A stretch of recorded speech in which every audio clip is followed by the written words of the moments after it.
মোথাবাড়ি যাওয়ার পথে ইংরেজ বাজারের সাদুল্লাপুরে আটকে দেওয়া হলো কেন্দ্র তথা রাজ্য বিজেপি সভাপতি সুকান্ত মজুমদারকে। এছাড়াও এদিন সুকান্ত মজুমদারের সঙ্গে উপস্থিত ছিলেন উত্তর মালদা সাংসদ খগেন মুর্মু, বিরোধী দলনেতা অমলান ভাদুরী, জেলা বিজেপির 2 সভাপতি সহ বিজেপির নেতৃত্বরা। এদিন ইংরেজ বাজারের সাদুল্লাপুরে পুলিশের পক্ষ থেকে ব্যারিকেড দেওয়া হয়। মালদা শহর থেকে এদিন রাজ্য বিজেপির সভাপতি সহ জেলা বিজেপির নেতৃত্ব বাইক নিয়ে বের হয় মোথাবাড়ির উদ্দেশ্যে। পথে সাদুল্লাপুরে পুলিশের পক্ষ থেকে ব্যারিকেড দিয়ে আটকানো হয়। পরপর 2টি ব্যারিকেড দেওয়া হয়। প্রথম লোহার ব্যারিকেড ভেঙে দেয় বিজেপির নেতৃত্বরা। পুলিশের পক্ষ থেকে একটি প্রায় 10 ফিট উঁচু বাঁশের ব্যারিকেড দেওয়া হয়। সেখানে আটকে পড়ে বিজেপি নেতৃত্বরা, চেষ্টা করে সেটিকে ভাঙার। ব্যারিকেড না ভেঙে সেখানেই বিক্ষোভ শুরু হয় বিজেপির। এদিন সাদুল্লাপুরে বিশাল পুলিশ বাহিনী মোতায়েন করা হয়। পর্যাপ্ত পরিমাণে র্যাব নামানো হয়। এরপর টায়ার জ্বালিয়ে বিক্ষোভ দেখান বিজেপির কর্মীরা।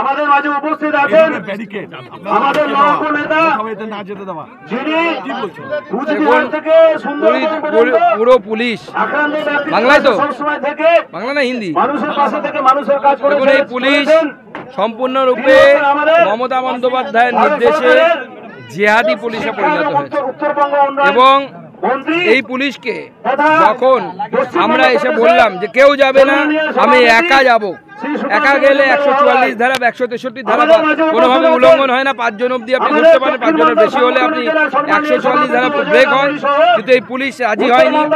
আমরা বলেছিলাম এখানে আমি থানায় গিয়ে বসবো, থানায় আপনি যারা আক্রান্ত তাদেরকে ডেকে আনুন, আমি তাদের সাথে কথা বলবো।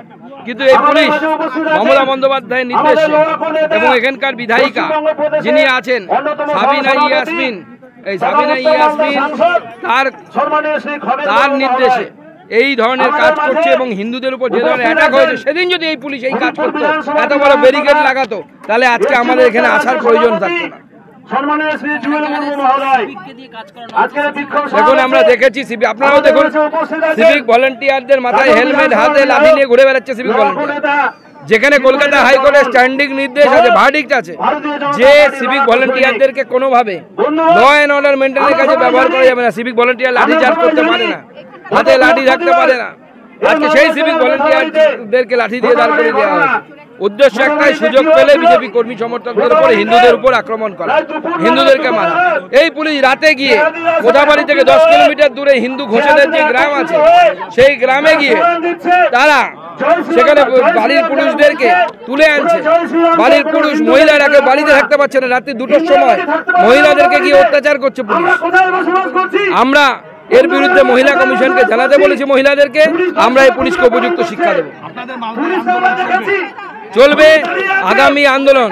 আজকে যেহেতু আমাদের যেতে দেওয়া হলো না, আমি আজকে এখান থেকে আমাদের আন্দোলন ঘোষণা করব। আগামী দিনে আমরা কবে আমরা কি আন্দোলন করব, আমরা আজকে এখান থেকে ঘোষণা করে দেবো।